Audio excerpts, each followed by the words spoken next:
রাগ কমানোর জন্য বেশি বেশি কি পড়বো? নবী সাল্লাল্লাহু আলাইহি ওয়াসাল্লাম বলেছেন যে লাইসা শাদীদু বিসসুরআহ, মানুষকে কুপকাত করে ফেলতে পারা, বড় কুস্তুগীর হওয়া, এটা আসল বীরত্ব না। আসল বীরত্ব হলো যে ব্যক্তির মাথা রক্ত উঠে গেছে মাথায়, এরপরও সে নিজের রাগকে কন্ট্রোল করতে পেরেছে, হাসি মুখে সেখান থেকে চলে আসতে পেরেছে, কোনো গন্ডগোল ফাসাদ, কোনো ঝামেলা হতে দেয় নাই, কারো গায়ে হাত দেয় নাই, নিজেকে কন্ট্রোল করতে পারে, যে এগুলো আসল বীর। রাগ ধরে রাখতে পারা এটা মুত্তাকি মানুষের বৈশিষ্ট্য। একবার নবী করিম সাল্লাল্লাহু আলাইহি ওয়াসাল্লাম কোন এক জায়গা দিয়ে যাচ্ছেন, সাহাবীরা সাথে ছিলেন, সেখানে কুস্তাকুস্তি অথবা আপনার বক্সিং টাইপ কোনো খেলা চলছে। তো সেই কুস্তিগীরদের মধ্যে থেকে একজন কুস্তিগীর আছে, তাকে কেউ কোনোভাবে কুপকাত করতে পারছে না। সাহাবীরা বললেন, ইয়া রাসূলুল্লাহ, অনেক বড় বীর, তাকে কেউই কুপকাত করতে পারছে না, যত কম্পিটিটর আসে, যত প্রতিযোগী আসে, সবাইকে সে কুপকাত করে ফেল। নবী করিম সাল্লাল্লাহু আলাইহি ওয়াসাল্লাম তখন বললেন, এই ব্যক্তিকে তোমরা বীর বলছো, প্রকৃত অর্থে এবং আসল বীর এই লোক না। আসল বীরকে তোমরা কি জানো? সাহাবীরা বলেন, ইয়া রাসূলুল্লাহ, কে আসল বীর? নবী সাল্লাল্লাহু আলাইহি ওয়াসাল্লাম বলেছেন যে লাইসা শাদীদু বিসসুরআহ, মানুষকে কুপকাত করে ফেলতে পারা, বড় কুস্তুগীর হওয়া, এটা আসল বীরত্ব না। আসল বীরত্ব হলো যে ব্যক্তির মাথা রক্ত উঠে গেছে মাথায়, এরপরও সে নিজের রাগকে কন্ট্রোল করতে পেরেছে, হাসি মুখে সেখান থেকে চলে আসতে পেরেছে, কোনো গন্ডগোল ফাসাদ, কোনো ঝামেলা হতে দেয় নাই, কারো গায়ে হাত দেয় নাই, নিজেকে কন্ট্রোল করতে পারে, যে এ হলো আসল বীর, এ হলো আসল বাহাদুর। আর যদি রাগ আসলে আপনি ছেড়ে দেন, তাহলে আপনি ডায়রিয়ার রোগীর মতো ডাইরেক্ট হয়ে গেছে। আছে না এরকম ডাইরেক্ট রোগী অনেক। রাগ কমানোর জন্য বেশি বেশি কি পড়বো? রাগ এটা অন্তরের বদ স্বভাবগুলোর মধ্যে থেকে একটা।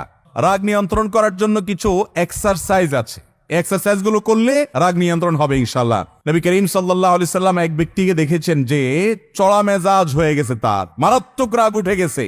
নবী সাল্লাল্লাহু আলাইহি সাল্লাম ওই লোককে দেখে আরেকজনকে শুনিয়ে আরেকজনকে বলছেন, আমি একটা বাক্য জানি যেটা এই লোকটা বললে এখনই তার রাগ এর যে মিটার আছে, টপে আছে, এই মিটারটা গিয়ারটা একদম নিচে নেমে যায়। রাগ নিয়ন্ত্রণের বাইরে থাকা, এটা কি প্রশংসার বিষয় না দোষের বিষয়? কিন্তু শয়তান আমাদের এই দোষের বিষয়টাকে আমাদের কাছে গুণের বিষয়ে পরিণত করেছে, এবং এমন ভাবে উপস্থাপন করে আমরা নিজেকে অনেক কিছু মনে করি, কারণ আমি খুব রাগী। অনেক লোক আছে দেখবেন, বলে যে ভাই আমি কোনো উল্টা পাল্টা দেখলে আমার মাথা ঠিক থাকে না, আমার মাথায় আগুন ধরে যায়। ভাই আছে না এরকম লোক? ওনার মাথায় আগুন ধরে যায়। মাথায় আগুন ধরাটা কি ভালো কিছু? এটা তো ভালো কিছু হতে পারে না। কিন্তু উনি এমন ভাবে বলে যে উনি বিশাল একজন গুণী মানুষ, উনি কোনো উল্টাপাল্টা দেখতে পারেন না, অথচ তিনি নিজে অনেক উল্টাপাল্টা, অনেক অপরাধ, অনেক গুনাহের কাজ করেন ঠান্ডা মাথায়। শুধু আরেকজনটা দেখলে মেজাজটা গরম হয়ে যায়। আছে না এই রোগের রোগী? ভাইরা আমার, নিয়ন্ত্রণহীন রাগ, ক্রোধ, এটা চারিত্রিক দুঃস্বভাবগুলোর মধ্যে থেকে একটা। এই ভেতরটাকে যদি আপনি পরিচ্ছন্ন না করেন, শুধু বাহির সাজালে আপনি আল্লাহর কাছে প্রিয় মানুষ হতে পারবেন না। আল্লাহ তাআলা কোরআনে বলেছেন, ওয়াযারু যাহিরাল ইসমি ওয়া বাতিনা, বাহ্যিক গুনাহ যেগুলো দেখা যায় এগুলো পরিহার করো, আর কিছু আছে ভেতরের গুনাহ দেখা যায় না, অন্তরে হয়, মনে মনে হয়, সেগুলো পরিহার করো। এই উভয়টি পরিহার করার মাধ্যমে আপনি আল্লাহর প্রিয় বান্দা হতে পারবেন। আর এই অন্তর দ্বারা যে সমস্ত গুনাহগুলো মানুষ করে, এর মধ্যে তো একটা হলো যে নিয়ন্ত্রণহীন ক্রোধ। এই ক্রোধের প্রকাশ মানুষের চেহারা, অঙ্গভঙ্গিতে বিভিন্নভাবে ফুটে। এই ক্রোধ আল্লাহ তাআলা এই প্রসঙ্গে কোরআনে কারীমে বলেছেন, ওয়াল কাযিমিনাল গায়জ। মুত্তাকি এবং ভালো মানুষ, ইমানদারদের, নেককারদের প্রশংসা করে আল্লাহ বলেছেন তাদের একটা বৈশিষ্ট্য হলো তারা রাগকে ধরে রাখতে পারে।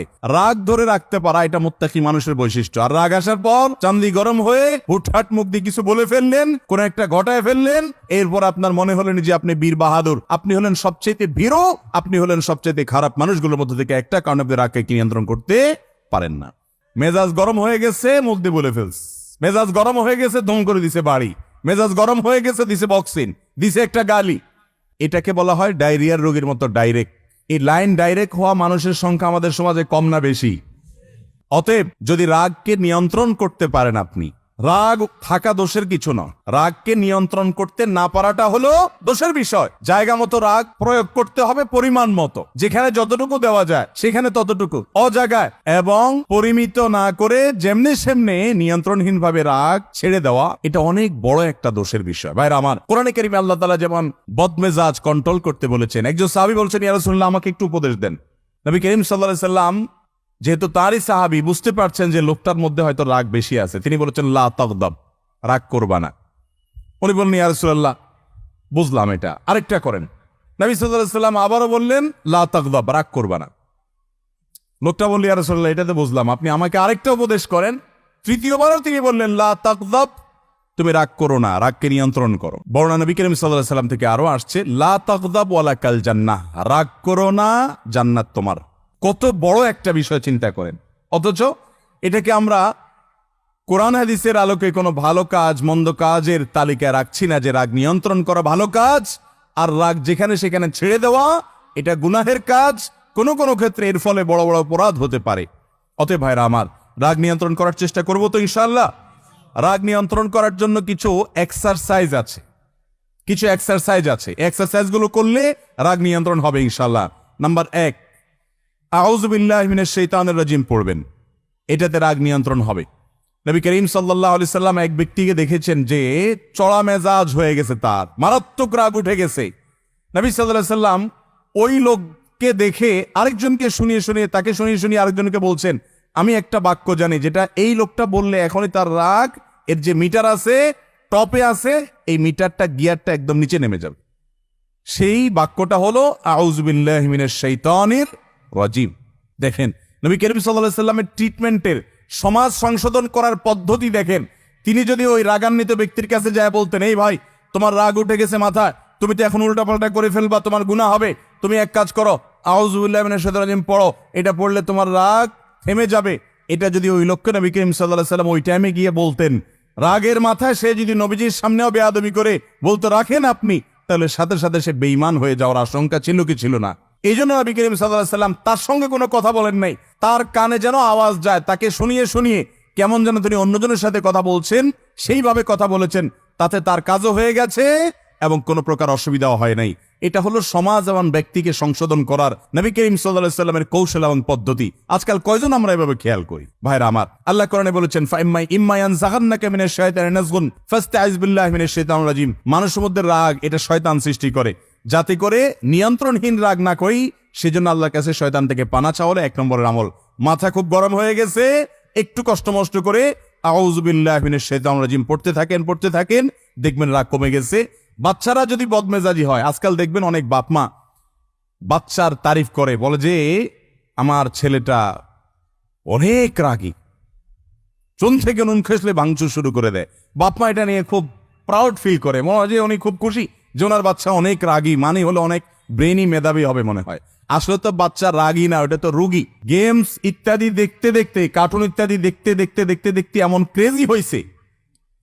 আমি একটা কথা প্রায় বলি, আমরা ছোটবেলায় বাচ্চা কাচ্চা দেখেছি, এখনো দেখছি। ছোটবেলায় যে সমস্ত বাচ্চা কাচ্চা আমরা দেখছি, যখন স্মার্টফোনের এত ব্যবহার ছিল না, তখন বাচ্চা কাচ্চা এত বেয়াদব ছিল না, তখন বাচ্চা কাচ্চা এত ক্রেজি ছিল না, বাচ্চা কাচ্চা এত অসুস্থ ছিল না। এখন ছোট পোলা পায়, চুলের থেকে নুন খসলে ভাঙচুর, মারামারি, কাটাকাটি, এর দিকে লাথি, ওড়ে থুতু, ফাইট ছাড়া কিছু নাই। কারণ মোবাইলে যে গেমস, কম্পিউটার যে গেমস সে দেখে, গেমসগুলোতে সারাদিন দেখে, সামনে যে আসে টুস মেরে সব শেষ করে ফেলা। সে মারামারি কাটাকাটি ছাড়া কিছু দেখে নাই, শিখে নাই। এই জন্য দেখবেন বাসায় কোনো গেস্ট আসছে, মেহমান আসছে, সেখানেও দেখবেন যেরকম করে আঙ্কেলকে পিস্তল তাক করে, আছে না নাই? ভাইরা আমার, বাচ্চাগুলোকে আমরা অসুস্থ বানিয়ে ফেলছি এগুলো দিয়ে। যাই হোক, তো ক্রেজি হয়ে যাচ্ছে বাচ্চারা বদমেজাজি হয়ে যাচ্ছে। আগে বাচ্চারা এত বদমেজাজি ছিল না, এগুলো আমাদের হাতের কামাই। যাই হোক, বাচ্চাদের বদমেজাজ দূর করার জন্য এই আমলটি খুবই ফলপ্রসূ, যে তাদের খাবারে ফু দিবেন, আউযু বিল্লাহি মিনাশ শাইতানির রাজিম 7 বার পড়বেন, 3 বার পড়ে সোমবার পড়বেন, পড়ে ফু দিবেন, এটা খাওয়াবেন, ইনশাআল্লাহ তার বদমেজাজি আস্তে আস্তে কমবে। তবে এদিকে যদি গেমস খেলানোর ভিতরে তাকে চালু রাখেন, অব্যাহত রাখেন, আর এদিক দিয়ে আউযুল্লাহ পড়েন, তাহলে কাটাকাটি হয়ে যাবে, কাজের কাজ কিছুই হবে না। কথা কি বুঝাতে পারছি? এই জন্য ওই অপকর্মটাও বন্ধ করতে হবে, আউযুবিল্লাহ বেশি করে পড়তে হবে। এর মাধ্যমে কি হবে? রাগ কমে যাবে ইনশাআল্লাহ। রাগ কমানোর জন্য দ্বিতীয় আমল হলো অবস্থার পরিবর্তন করা। এটাও হাদিসে নির্দেশিত একটি আমল, এবং এই আমলটি আপনি জীবনে 2-4 বার পরীক্ষা করে দেখেন, অসম্ভব উপকারী এবং তৎক্ষণাৎ উপকারী একটা আমল। সেটা হলো নিজের অবস্থার পরিবর্তন। অবস্থার পরিবর্তন মানে, ধরুন আপনার রাগ এসেছে এক জায়গায়, একটা দোকানে আপনার মেজাজ গরম হয়েছে, আপনি সেখান থেকে যদি একটু বের হয়ে যান, দেখবেন রাগ কমে গেছে। আপনার দান অবস্থা রাগ আসছে, আপনি যদি বসে যান রাগ কমে যাবে। বসা অবস্থা রাগ আসছে, লম্বা হয়ে শুয়ে যান, দেখবেন রাগ কমে গেছে। সাধারণত রাগী ব্যক্তিতে এক ধরনের রোগী, এই রোগী বেচারা নিজে বুঝে না কি করতে হবে, তখন যদি অন্য কেউ হাত ধরে বলে ভাই চলেন এখান থেকে বাইরে হন, আসেন আপনি অন্য জায়গায় নিয়ে যাই, কোন রকম টেনে অন্য জায়গায় নিয়ে যান, দেখবেন যে রাগের মিটার আস্তে কমে গেছে। অতএব রাগ নিয়ন্ত্রণ করার জন্য অবস্থা এবং জায়গার পরিবর্তন এটা উপকারী। নাম্বার 3, যে কোনো ঝগড়া বিবাদ পরিহার করা, এটা খুব সওয়াবের কাজ না? ঝগড়া করা সওয়াবের কাজ। নবী করিম সাল্লাল্লাহু আলাইহি ওয়াসাল্লাম বলেছেন, এক ব্যক্তি সত্যের উপরে প্রতিষ্ঠিত, তারপরেও অহেতুক ঝগড়া বিবাদ যদি পরিহার করে, আমি তার জন্য জান্নাতের সেন্টার পয়েন্টে একটা প্রাসাদের দায়িত্ব নিলাম। রাগ নিয়ন্ত্রণ করার জন্য ঝগড়াঝাটি অ্যাভয়েড করার মানসিকতা থাকতে হবে। এই যে রমজান আসছে, রমজান মাসে নবী করিম সাল্লাল্লাহু আলাইহি ওয়াসাল্লাম আমাদের একটা আমল শিক্ষা দিয়েছেন। এই আমলটা 30 দিন করবেন। আমলটা হলো, আপনার রোজা অবস্থায় কেউ আপনার সাথে ঝগড়া করতে আসছে, ধরেন আপনার মিসেস অথবা আপনার সাহেব, মহিলারা হলো সাহেব আর পুরুষরা হলো আপনার মিসেস, আপনার সঙ্গে এখন রাশিয়া ইউক্রেনের মতো যুদ্ধ বাঁধাবে একটা ভাব তৈরি হয়েছে। আপনি ওই টাইমে যদি বলেন ইন্নি সায়েম, তোমার এই কথার আমি জবাব দিতে পারি, অনেক জবাব আমার কাছে আছে, আমি জবাব দিলে তোমার মুখ বন্ধ হয়ে যাবে, যার কারণে আমি এটা স্কিপ করে গেলাম, তোমার এই কথার জবাব দিতে পারলাম। এক্সারসাইজ হবে, রাগ নিয়ন্ত্রণ করার ট্রেনিং হবে, যে ঠিক আছে ঝগড়া বিবাদ এড়ানো যায় এভাবে, সত্যের উপরে প্রতিষ্ঠিত আছি দেখেই তেড়ামি করতে হবে, গোলামি করতে হবে এমন কোনো কথা নাই। এই যে ফেসবুক, সুবহানাল্লাহ, শয়তান আমাদেরকে নেক্সট সূরাতে ধোঁকা দেয় যে আমি লড়াই করতেছি, ফেসবুক মুজাহিদ আছে না কিছু, অযথা কোন একটা মাসআলা নিয়ে মত পার্থক্য আছে আরবদের মধ্যে, নিজের মুসলমান ভাই বিরুদ্ধে লেগে গেছে, লড়াই করতেছে, ফেসবুকে তর্ক বিতর্ক করতেছে, পাল্টা উত্তর দিচ্ছে, এগুলা দিতে দিতে দিতে দিতে মেজাজ গরম করছে, কটু কথা বলছে, উনি মনে করতেছেন ইসলামের খেদমত করছে, আসলে উনি ইসলামের 12টা বাজাচ্ছে। ঝগড়া বিবাদ এড়ানো, এটার রাগ নিয়ন্ত্রণ করার অনেক বড় একটা বিষয়। 4 নম্বর আমল হলো অজু করা। অজু করার মাধ্যমেও রাগ নিয়ন্ত্রণ করা যায়। খুব বেশি মেজাজ গরম হয়েছে, একটু হাত মুখে পানি দিয়ে দেন, দেখবেন রাগ হলে কিন্তু শরীর গরম হয়ে যায়।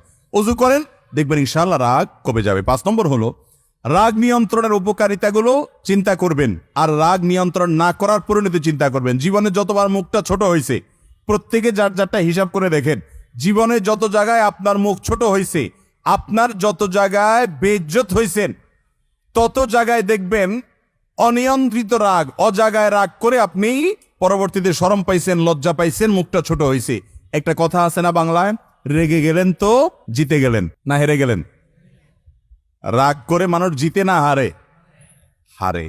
অতএব ভাইরা আমার, এই বিষয়গুলোকে মাথায় রেখে প্রয়োজনে বেশি বদমেজাজ হয় তো বাসা বাড়িতে আপনার রুমে এগুলো লিখে টাঙায় রাখবেন পয়েন্টগুলো।